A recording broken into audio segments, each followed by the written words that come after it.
Shout out mga kabindors, mayroon tayo ditong nakitang ali na may bit-bit na dalawang sako.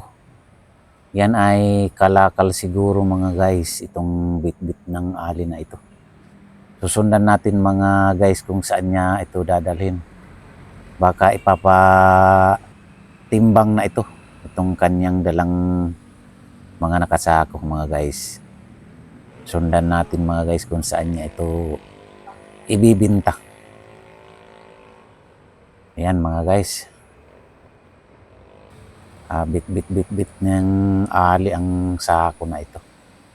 May mga lamang ano siguro ito mga guys, parang yerong mga kalawangin na yero yung nasa isang sako.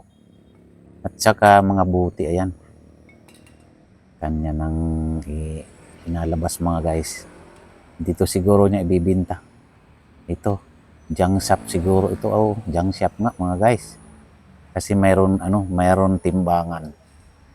Dito niya ito papatimbang siguro or ibibinta. Ayan mga guys, oh. Hindi na papansin ni ate na binibidyohan natin siya.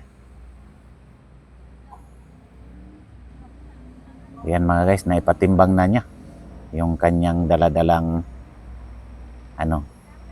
mga kalakal. Tatanungin natin mamaya si ate kung magkano ang kanyang binta mga guys. Hello ate. Kanina pa kita sinusundan. Yan pala dito ko pala nagtitinda ng kalakal. Opo. Araw-araw po yan. 2 beses ako nagbibinta ng kalakal, minsan 3. Kanina nakita kita doon, sinundan kita tapos yan, sundan kita dito hanggang ibininta mo yung kalakal mo. Sabi ko sundan ko nga si ate kung saan niya dadalhin yung mga dala-dala mo kanina kasi nakita kita doon. Dito pala sa junk shop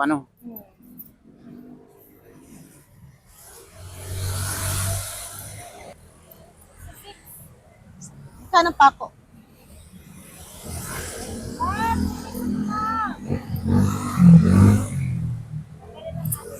Iyan yung kinita mo te. Wala pa 100 Wala po, 56. 66. Kaya asan dito yung pako? Ayan. Assorted. Ay, Ha?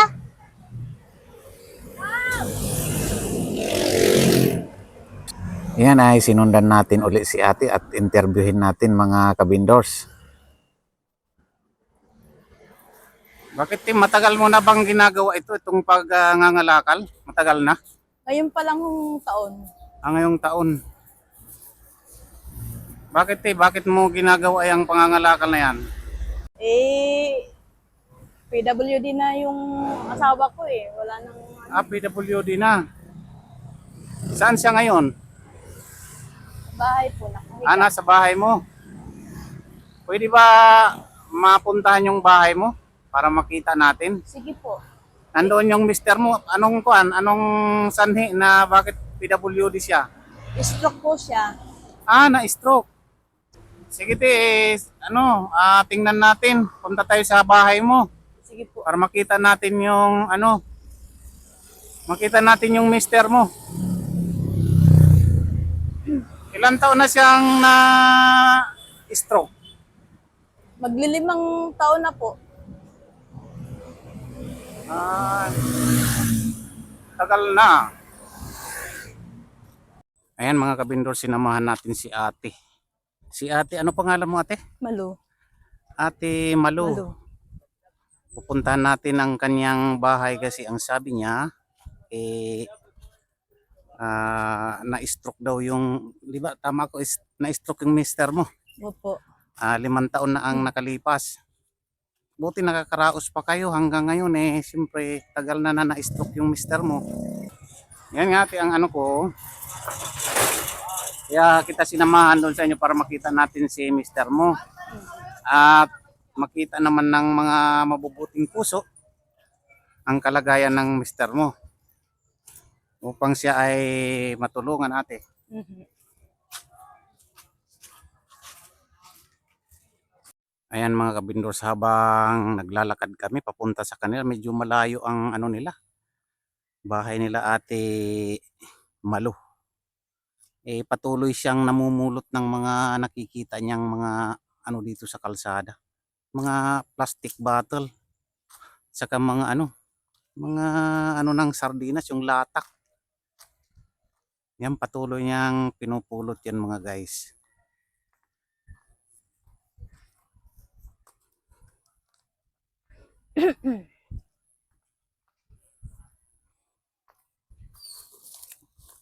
Ilan taon ka na ba te?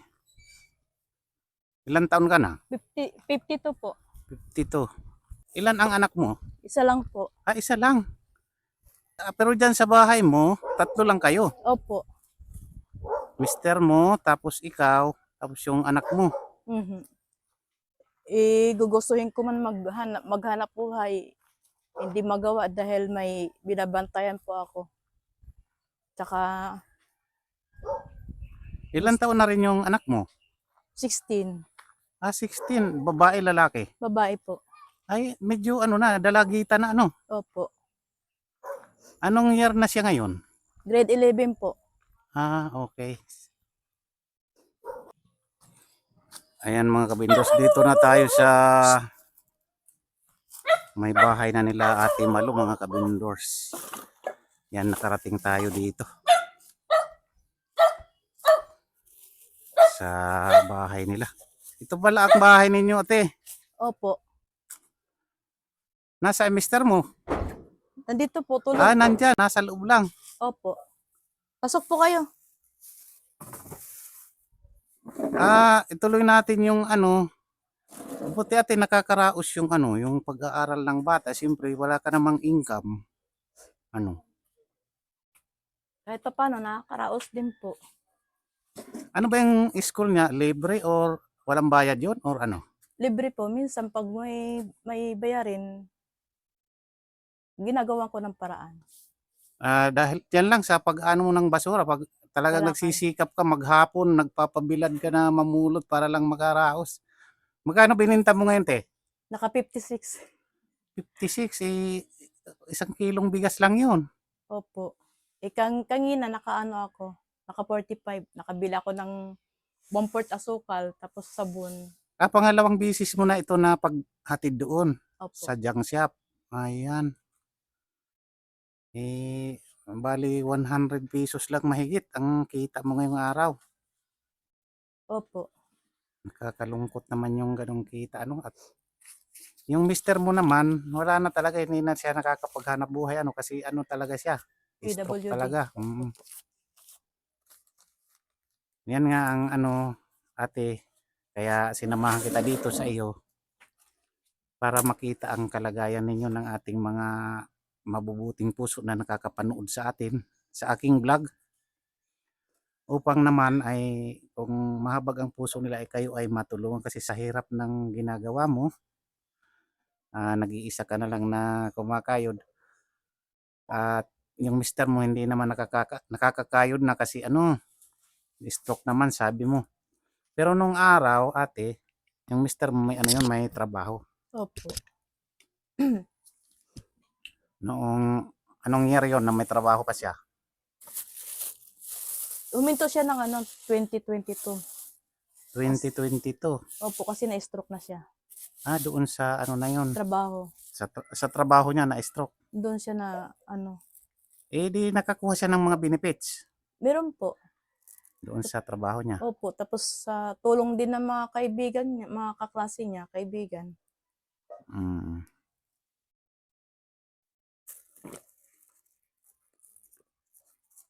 Eh siguro tulog ngayon ano, wag na natin istorbohin muna. Opo. Sunod na lang na pagpunta ko rin eh. Ngayon dadagdagan ko na lang yung kinita mo ngayong araw na 100 pesos para medyo madagdagan yung kinita mo. Eh kawawa naman. Siguro ngayon tulog ano. Opo. Kung saka na lang natin kausapin siguro pag kuan. Ay, ayan. Gising. Nariyan pala. Gising pala, gising. Gising ka na pala. Pasok po kayo.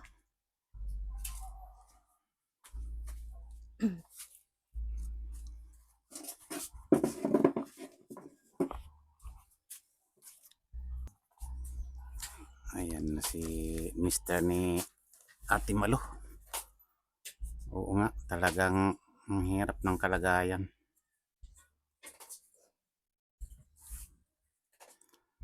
Ate, mula noon ng ano na yon, di ba pagka-stroke niya, anong ginawa niyong remedyo para makarecover siya? Ginawa niyo ba ng remedyo siya? Na hospital ba siya or ano? Na-hospital po siya.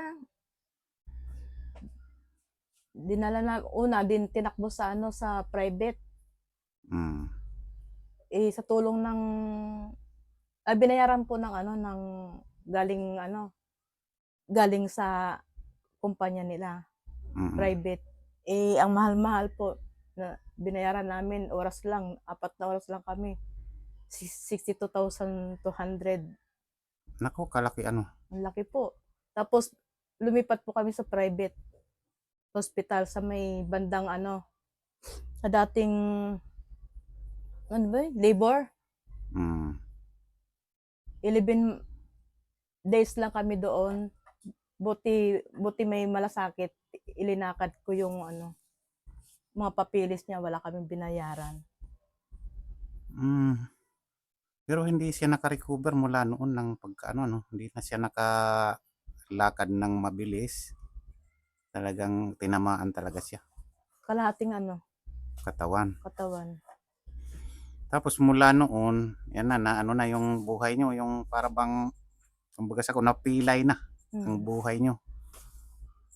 Kasi hindi na nga siya nakaano. Mayos siya ng bangko mo.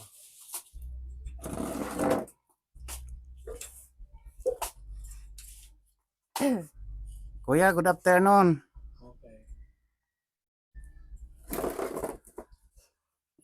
Ano, ito si ate, nakita ko doon sa nagbibinta siya ng kuan, ng kalakal.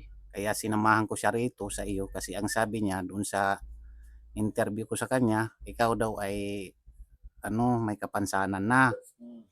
Sabi ko para makita ko si kuya, yung asawa mo, ay sasamahan kita doon sa bahay mo. Yan, pumayag naman si ate.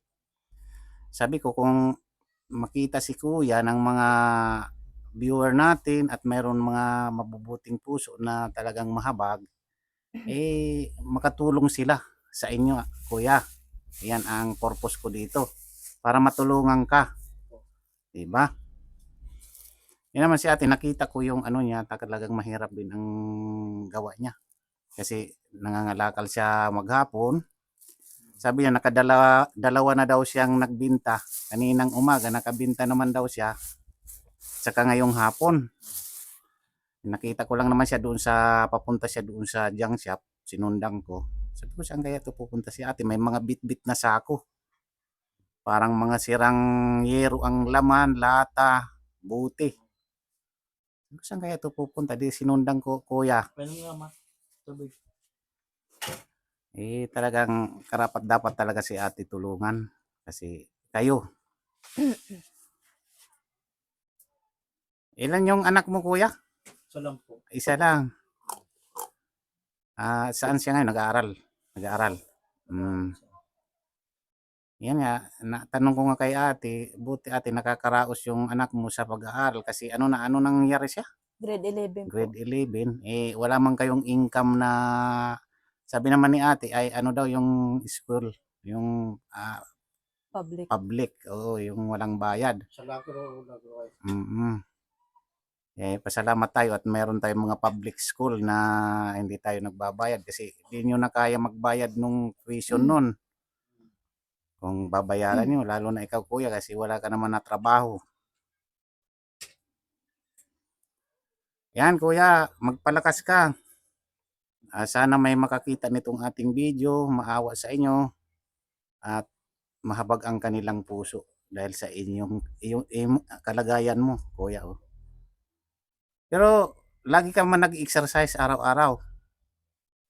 Naglalakad-lakad ka dito sa loob ng bahay at saka sa labas. Dito lang po sa loob. Sa loob lang. Hindi, pwede ka sa labas para makakalanghap ka ng magandang hangin para medyo lumakas ang ano mo. Hindi na kayang ano po Hindi na makbang rin. dyan. Hindi na kaya. Kahit nga papunta ron, paakyat, hindi kaya Mm. Talagang di ko rin kaya din na alalayan dahil Wala siyang dapat may wheelchair. Kahit na may wheelchair, di naman pwede dyan. masasanay, Hindi rin naman bro niya Di wheelchair. uubra kasi bako-bako. Oo, wala masasanay rin po sa ano, wheelchair eh. Mm. Kailan talaga na naka ano, tungkod. May alalay. Mm. Ano ang pangalan mo, kuya? Ronaldo. Ronaldo Ibandor. Ibandor. Oo. Si ate naman si Marilo. Oo. Si ate, yan. Yung anak nyo, anong pangalan? Roma. Roma. Yan. Yan, sana kuya mapansin kayo ng ating mga nag-i-sponsor, ng ating mga kababayan na maawain ang mga puso at kayo naman ay matulungan nila. Yan, shout out sa inyong lahat, sa inyong mga nakakapanood dyan sa aking vlog. Ito si kuya ay kailangan talaga ng tulong. Tsaka sa pamilya niya kasi hindi man sila marami. Buti nga kuya, isa lang ang anak mo. Kaya kung marami ang anak mo kuya, mas lalong naghihirap. No? Medyo magaan pa kasi tatatlo lang kayo. Si ate naman ay masipag sa pagkakalakal. Nabubuhay kayo ng diretso. Ngayon naman, siyempre, ang mga nanonood sa atin makakakita. Si ate naman, sobra na rin ang hirap sa araw-araw na buhay na kanyang ginagawa. Puro kalakal. Yan, mahabag ang puso nila kung sila ay makakakita nitong ating video. Yan, shout out po sa inyong lahat. Ate, ay dagdagan ko yung kinita mo ngayon. Mayroon ako dito 100 pesos. Makakatulong na rin ito sa'yo. Di ba, ate? Opo. Ayan. Pagpasensya mo na yan kasi siyempre yan lang naman ang ano natin, medyo kayang maitulong. Yan, i-shoutout mo na lang ate yung mga nanonood sa atin, yung mga mahabaging puso dyan na kayo ay kaawaan nila. Yan, nahihiya pa si ate. Sige, thank you so much sa inyong panonood nitong aking vlog. Ito si kuya, talagang kailangan niya ang tulong niyo.